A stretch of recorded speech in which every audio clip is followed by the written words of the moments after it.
இந்த செய்தி தான் நம் புத்திக்குள் தித்திப்பை ஏற்படுத்திய ஒரு கிறித்துவ பாதிரியார்.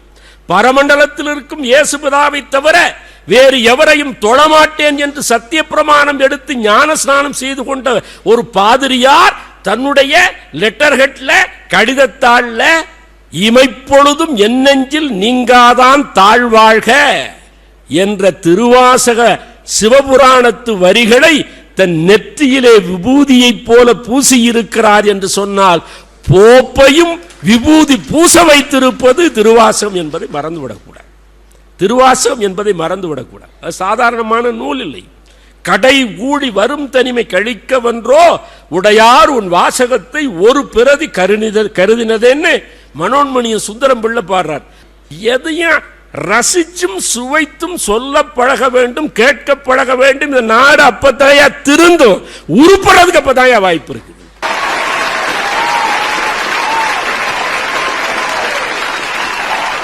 எதை பார்த்தாலும் வெறுப்பு, எதை பார்த்தாலும் விரோதம், எதை பார்த்தாலும் குறை சொல்லாத ஒன்ன நம்ம பார்த்திருக்கோமா? பாட்டுத்தான் குறையொன்றும் இல்லைன்னு பாடுறானே தவிர எல்லா குறையோடும் தான் பாடுறோம். குறை ஒன்றும் இல்லைன்னு தான் பாடுறானே தவிர குறை ஒன்றும் இல்லாத மனிதன் இருக்கிறான். தப்பு தப்பா இல்லாட்டா தவறு தவறா இல்லாட்டினா சரியா தவறா தவறா சரியா இப்படி பேசிக்கொண்டே இருக்கக்கூடியதான் காதுல விழுந்துகிட்டே இருக்கு. எப்படியா சமூகம் திருந்தும்? நம்முடைய பிள்ளைகளுக்கு என்ன விதமான சமூகத்தை நாம் விட்டு விட்டு செல்ல போகிறோம்? நீங்க நினைச்சு பாருங்க, ஒரு கிறிஸ்துவ பாதிரியார் இல்லையா, ஈசனடி போற்றி, எந்த அடி போற்றி, தேசனடி போற்றி, சிவன் சேவடி போற்றி, மாய பிறப்பருக்கும் மன்னனடி போற்றி. இந்த பாட்டு சிவபுராணம் முழுக்க எனக்கு 7 வயதில் மனப்பாடம்.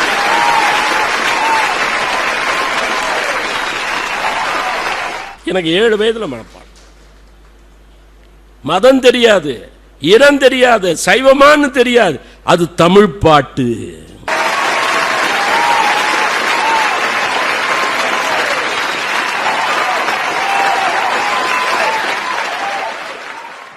அவரு லெட்டர் கட்டு மேல எழுதியிருக்கிறாரு. மேல எழுதியிருக்கிறாருன்னா எழுதியிருக்கிறார் கைப்பசம் எழுதல, அச்சுல பிரிண்ட் பண்ணியிருக்கிறார். அவர் கடிதம் அப்படியே வச்சிருக்கார், லண்டன் மியூசியத்தில் வச்சிருக்கிறான். போய் பார்த்தா அதான் புத்திக்குள் தித்திக்கிறது என்று நான் சொல்கிறேன். போய் பார்த்தேன் என்ன பண்ணியிருக்கிறார்னு சொல்லி சொன்னா, அவர் இங்க இருந்து அவருடைய சமயப்பணி எல்லாம் முடிச்சிட்டு திரும்ப லண்டன் மாநகரத்திற்கு போன பொழுது இங்க உள்ள அந்த பிஷப்புக்கு கடிதம் எழுதுகிறார், பேராயருக்கு கடிதம் எழுதுகிறார். எழுதுகிற பொழுது நீங்க கேள்விப்பட்ட செய்தி பிள்ளைகளுக்கு சொல்லி கொடுங்க, கேள்விப்பட்ட செய்தி தான். அவர் எழுதுற பொழுது பார்த்தா அந்த கடிதம் இங்க இருக்க வேண்டிய கடிதம் அங்க இருக்குது. இது நம்ம சொத்து. அவர் எழுதுறாரு, அந்த கடிதம் பூராமே எழுதிட்டு அந்த கடைசி வரி பரவாயில்ல படிக்க முடியுது. ஏதோ எழுதியிருக்கிறார். என்னன்னா, இந்த கடிதம் ஒருவேளை உங்களால் வாசிக்க முடியாமல் போகலாம்.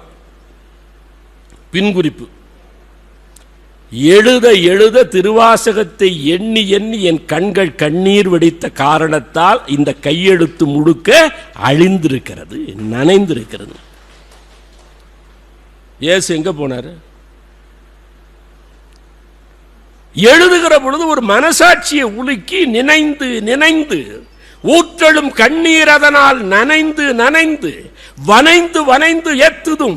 அந்த திருவாசகத்தை படிச்சுட்டு வள்ளற் பெருமான் எழுதிய அந்த பாடல் இருக்கிறதே, அது மாதிரி கொஞ்சம் கூட குறைவுபடாமல் அவர் நெத்தியில பிரிண்ட் பண்ணி எழுதியிருக்கிறார். கடைசியில பின்குறிப்புல கடைசியில எழுதுறாரு, நல்ல வேளை மை பேனாவில், இங்கு பேனாவில் இருக்குல்ல, இந்த மை பேனாவில் இந்த கடிதத்தை எழுதின அழிஞ்சிட்டேன், ஆனால் திருவாசகத்தை அச்சடித்து எழுதியிருக்கிறேன், அது அழியாமல் இருக்கட்டும். அதான் சிவபெருமான் என்ன பண்றாருன்னா, சக்தியும் தன்னுடைய உடம்புக்குள்ள அடக்கி உலகம் அனைத்தையும் அண்டசராசங்கள் அனைத்தையும் அழித்து ஒழித்து விட்ட பிறகு தன்னந்தனியா சிவபெருமான் இருக்கிறானா. எவ்வளவு அற்புதமான கற்பனை பாருங்க. கடை ஊழி வரும் தனிமை, கடைசியில உலகமெல்லாம் அழித்து அண்டமெல்லாம் அழித்து உமாதேவியும் தனக்குள்ளே ஒடுக்கி கொண்டு சிவபெருமான் மட்டும் இருப்பானே, அந்த பரம்பொருள் மட்டும் இருப்பானே, அந்த தருணத்தில் அவன் தனியா இருப்பானா. இப்ப யார் தனியா இருக்காங்க பார்த்தா திருடம் உள்ள போறான். ஆனால் தனியா இருப்பானா, தனிமையா இருக்கிற பொழுது அவர் கையில திருவாசகம் இருக்குதான். ஏன்னா அவர் ஏற்கனவே எடுத்து வச்சிருக்கிறாராம். கடைசியில் இப்படி ஒரு தனிமை வரும். எல்லாம் அழிந்து போன பிறகும் கூட என் தனிமை துயர் தீர்ப்பதற்கு இந்த தமிழ் வாசகம் ஒன்று போதும்னு சிவபெருமான் எடுத்து வைத்தார்.